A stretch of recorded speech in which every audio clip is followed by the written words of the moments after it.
after Tamil Nadu, the Prime Minister Narendra Modi is leading the BJP campaign in Kerala. BJP is looking to make inroads in the state, and the Prime Minister has arrived in Palakkad. He was received by the BJP State Chief K. Surendran and the party's Kerala in charge Prakash Javadekar and the State General Secretary George Kurian.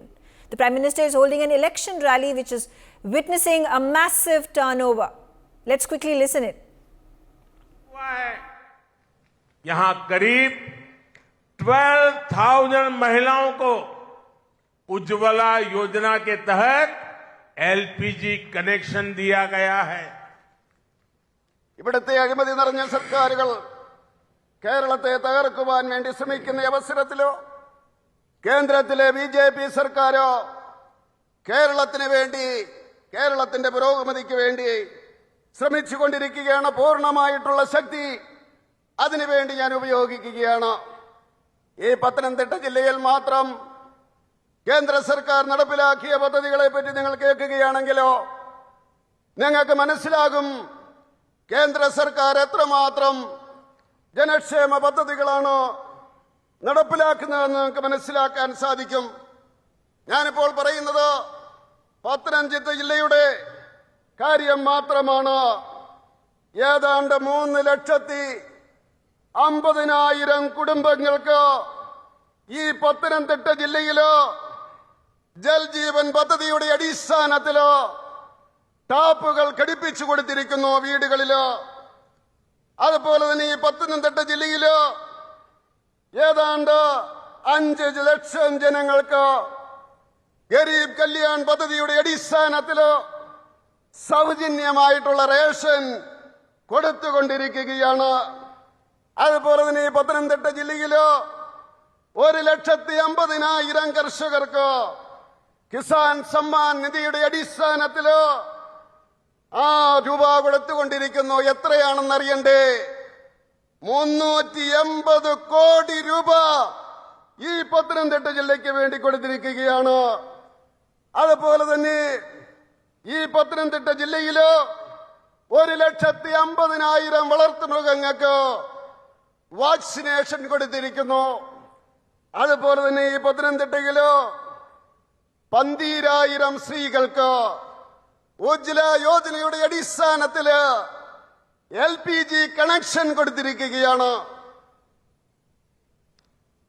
Kerala के विकास के लिए BJP सरकार के इन प्रयासों के बीच ये भी जरूरी है कि केरला के लोगों की सही भावनाएं केंद्र सरकार तक पहुंचे.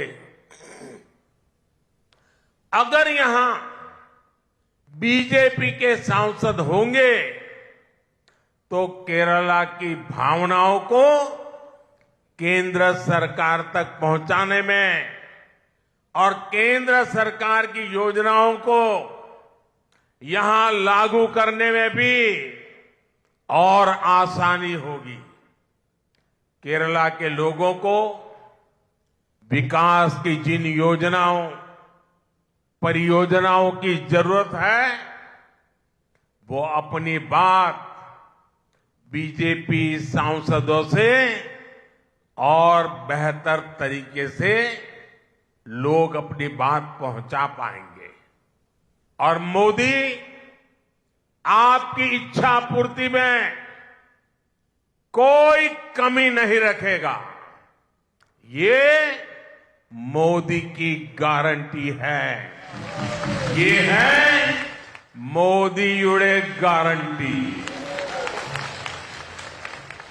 കേരളത്തിലെ ജനങ്ങൾക്ക് വേണ്ടിയുള്ള വികസന പ്രവർത്തനങ്ങളോ കേന്ദ്ര സർക്കാർ നടത്തുമ്പോൾ തന്നെ ഇവിടുത്തെ ജനങ്ങളുടെ യഥാർത്ഥ വികാരം കേന്ദ്ര സർക്കാരിൽ എത്തിക്കുന്നതിന് ഇവിടെ നിന്ന് എംപിമാരുണ്ടാകേണ്ടിയിരിക്കുന്നു. ഇവിടെ എംപി തിരഞ്ഞെടുക്കപ്പെട്ട് കഴിഞ്ഞാൽ കേരളത്തിലെ ജനങ്ങളുടെ യഥാർത്ഥ വികാരം അവരിലൂടെ കേന്ദ്ര സർക്കാരിലോ എത്തിക്കുവാൻ സാധിക്കും. അതിനാവശ്യമായിട്ടുള്ള പദ്ധതികളോ പരിപാടികളോ അത് നടപ്പിലാക്കാൻ സാധിക്കും. അങ്ങനെ അതിന്റെ ഗുണങ്ങളോ തീർച്ചയായിട്ടും കേരളത്തിലെ ജനങ്ങൾക്ക് കിട്ടും. അതുകൊണ്ട് എനിക്ക് പറയുവാനുള്ളത്, കേരളത്തില് നിന്ന് എംപിമാർ തിരഞ്ഞെടുക്കപ്പെട്ട് കഴിഞ്ഞാൽ കേരളത്തിന്റെ വികസനം ദ്രുതഗതിയിലാകും. മാത്രമല്ല, നിങ്ങളുടെ ആഗ്രഹം അതിനൊരു കുറവും മോഡി വരുത്തില്ല. അത് മോഡിയുടെ ഗ്യാരണ്ടിയാണ്. साथियों, मैं जब भी विदेश जाता हूं, वैश्विक नेताओं से मिलता हूं, तो वो सभी और खासकर गल्फ देशों के नेता, प्रवासी भारतीय और विशेष करके केरला के लोगों के बारे में बहुत बातें करते हैं. मैं भी केरला के परिश्रमी लोगों की खूब तारीफ करता हूं. केरला की ब्रांडिंग जहां जाता हूं वहां करता हूं. मैं विदेशों में लोगों को बताता हूं कि क्यों हमारा केरला इतना खास है.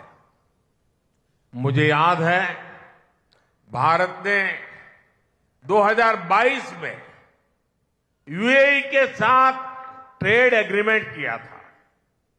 इससे आने वाले वर्षों में सैकड़ों बिलियन डॉलर के कारोबार और निवेश का रास्ता तैयार हुआ.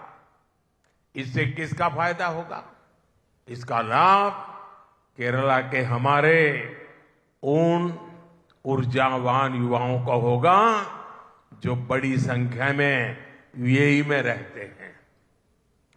जब 2021 में मेरी वेटिकन में हिज होलीनेस पोप फ्रांसिस से मुलाकात हुई थी, तब भी मैंने केरला का विशेष जिक्र किया था. भारत में हो रही प्रगति के बारे में जानकर भी वो भी बहुत प्रभावित हुए थे.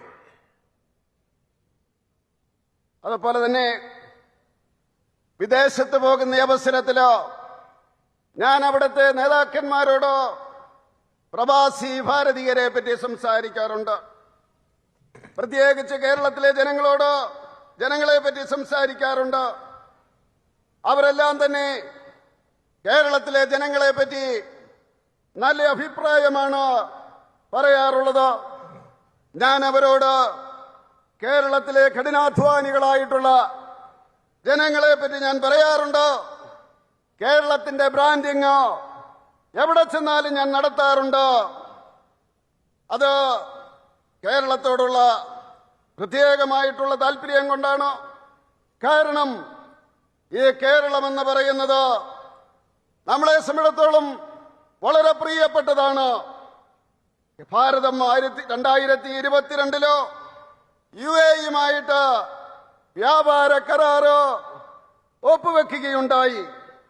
അതുകൊണ്ടുണ്ടാകുന്ന ഗുണമെന്ന് പറയുന്നത് ശതക്കണക്കിന് കോടി ബില്യൺ ഡോളറിന്റെ പ്രവർത്തനങ്ങളുണ്ടാകും. അതിൻ്റെതായിട്ടുള്ള നേട്ടങ്ങളുണ്ടാകും. ആർക്കാണ് ഇതിന്റെ നേട്ടമുണ്ടാകുക? ആർക്കാണ് ഇതിന്റെ ഗുണമുണ്ടാകുക? കേരളത്തിൽ നിന്നുള്ള ഊർജ്ജസ്വലരായിട്ടുള്ള യുവാക്കള് അവർ യുഎഇയിലുണ്ട്. അവർക്കായിരിക്കും. For more such videos, subscribe to the NewsX YouTube channel, hit the bell icon.